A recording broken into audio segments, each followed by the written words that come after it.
Hello friends, तो कैसे आप सभी। आई होप सभी लोग अच्छे होंगे और खूब मन लगाकर अपनी पढ़ाई भी जारी रख रहे होंगे।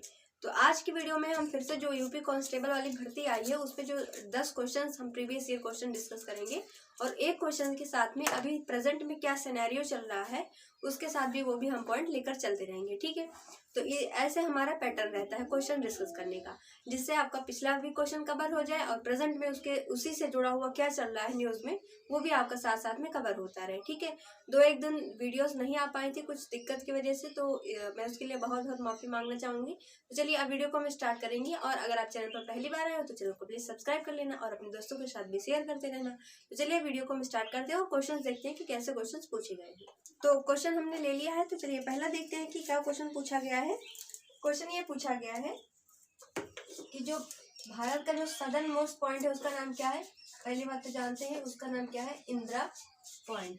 ठीक है, इंदिरा पॉइंट कौन से पूछा गया है कि जो इंदिरा पॉइंट है यानी कि जो भारत का सबसे सदर्न मोस्ट पॉइंट है यानी कि सबसे दक्षिणतम बिंदु है वो कौन से देश के नजदीक में है। ठीक है, तो ये पहली बात तो है कहाँ पर इसकी पोजीशन। जो इंदिरा पॉइंट है ये जो निकोबार का एरिया है वहां पर है। ठीक है, कहाँ पर है, निकोबार में। ठीक, इंदिरा पॉइंट को और किस नाम से जाना जाता है, तो इसको जाना जाता है पिगमेलियन। पिगमेलियन के नाम से जाना जाता है या फिर पार्सन के नाम से इसको जाना जाता है। ठीक, इतनी बात तो ये आपको याद रखनी है। अब देख लेते हैं कि इंदिरा पॉइंट कौन से शहर के सबसे नजदीक है या फिर कौन से देश के सबसे नजदीक है। तो इंडोनेशिया का जो सुमात्रा आइलैंड है, ठीक है, कौन सा आइलैंड है, सुमात्रा आइलैंड, उसके नजदीक में है क्या, इंदिरा पॉइंट। ठीक है, तो इतनी सारी चीजें आपको यहाँ से याद रखनी है। जैसे कि मान लीजिए कि ये क्या है, अंडमान निकोबार का एरिया मान लेते हैं हम। सबसे लास्ट में यहाँ पर क्या है, इंदिरा पॉइंट, और यहाँ पर क्या है, ऐसे क्या है, सुमात्रा आइलैंड है। तो यहाँ पर एक स्टेट पड़ती है, ये स्टेट का नाम आपसे पूछा गया है। ठीक है, पेपर में, तो आंसर क्या बनेगा, ग्रेट चैनल। क्या बन जाएगा, ग्रेट चैनल। ठीक, ओके, यहाँ पर जो ये स्टेट है ये पूछा गया है, बहुत ज्यादा इंपॉर्टेंट क्वेश्चन है। ठीक है, आपको याद रखना है, याद रखनी है। सेकंड क्वेश्चन देखते हैं क्या पूछा गया है। तो आपसे यहाँ पर पूछा गया है कि जो इम्फाल है, ठीक है, इम्फाल है वो किसकी कैपिटल है। ठीक है, तो ये किसकी कैपिटल है, मणिपुर। किसकी कैपिटल है, मणिपुर। मणिपुर की कैपिटल क्या है, इम्फाल। और मैं यहाँ पर आपसे रिक्वेस्ट करूंगी कि जो नॉर्थ ईस्ट के जितने भी राज्य हैं, ठीक है, उनकी जो कैपिटल है वो आपको याद रखनी है। ठीक, तो अगर आप इसको याद रख सकते हैं तो ठीक है, अच्छी बात है। अगर आपको याद है तो कमेंट बॉक्स में लिखना, नहीं याद होगा तो आप बता देना कि मैं इसको ट्रिक से आपको सारी स्टेट की राजधानी आपको लर्न करा दूंगी। ठीक है, क्योंकि नॉर्थ ईस्ट के जो राज्य है वहाँ की राजधानी आपसे क्वेश्चन में पूछी जाती है। तो याद रखिए किसकी मणिपुर की कैपिटल क्या है, इम्फाल। ठीक, अब उसके बाद क्या है, पूछा गया है कि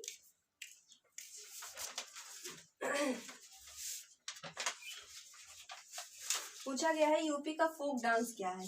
यूपी का फोक डांस, तो वो क्या हो जाएगा, कथक। क्या है आंसर बनेगा, कथक। ठीक, अगर पूछा जाता है कथक के अलावा की जो कथक कली है, कथक के आगे जो है कथक कली ऐड हो जाता है, तो ये कहाँ का है, तो ये किसका है, केरला का फोक डांस है। ठीक है, याद रखना है आपको। अगर कथक पूछा जाए तो यूपी का फोक डांस है, अगर कथक कली पूछ लिया जाता है तो ये क्या है, केरला का है। ठीक है, तो इतना हो गया, 3 क्वेश्चन मैंने करा दिए। 3 क्वेश्चन के साथ में और भी जो पॉइंट बन सकते हैं वो भी मैंने आपको करा दिया है। ठीक है, तो अब इतना आप नोट डाउन कर लो, फिर उसके बाद में नेक्स्ट क्वेश्चन करा दें।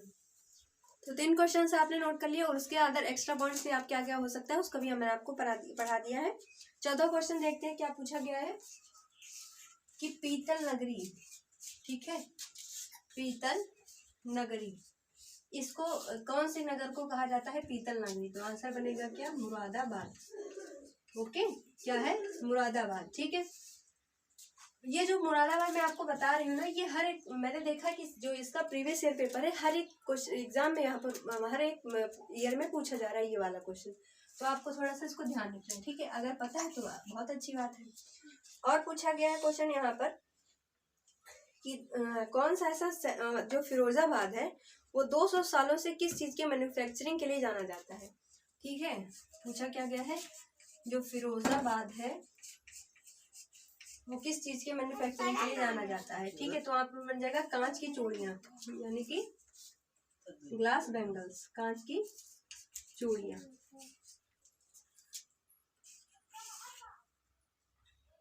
उसके बाद छठा क्वेश्चन पूछा गया है कि गोदावरी नदी के किनारे कौन सा शहर है। एक मैंने शॉर्ट वीडियो आपको चैनल पर भेजा, शेयर किया था, उसमें देखना मैंने कुछ नदियों और उनके किनारे जो बसे हुए शहर है उसको मैंने आपको उसमें बताया था, वो वीडियो जरूर देख लेना, ठीक है।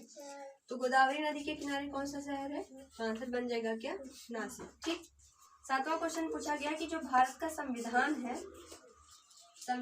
भारत का, उसमें टोटल कितने भाग हैं, टोटल क्या है, 25 भाग है। अगर 25 ऑप्शन में नहीं दिया हो तो हम बात करेंगे 22। आठवां क्वेश्चन क्या पूछा गया है, अगर आपसे पूछा जाता है कि जो संविधान है, संविधान के लिए दिवस कब मनाया जाता है, तो ये मनाया जाता है कब, 26 नवंबर को। संविधान को बनाने में कितना समय लगा था, ये क्वेश्चन पूछा गया है। 2 साल 11 महीने और 18 दिन, ठीक है, ये तो सभी को मालूम होगा, ठीक है। अब उसके बाद जो है ये 9वां क्वेश्चन था, ठीक। 10वां क्वेश्चन यहाँ पे मैं करा दे रही हूँ, छोटा सा ही है, ठीक है।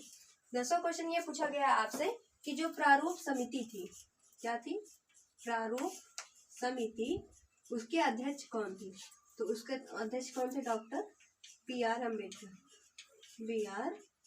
अम्बेडकर यानी कि भीमराव अम्बेडकर, ठीक। तो ये क्या था, 10वां क्वेश्चन था। आज मैंने टोटल आपको कितने क्वेश्चंस कराए हैं, टोटल 10 क्वेश्चंस आपको कराए हैं मैंने। और देखो जो है अगले लेक्चर में देखो आपको जैसे मान लो कि एक वीडियो में हमने देखो अभी पढ़ा था क्या कि जो न्यूज़ में जो है जो बैंक फिर हेडक्वार्टर जो संस्थाएं थी उनका हेडक्वार्टर मैंने आपको बताया था।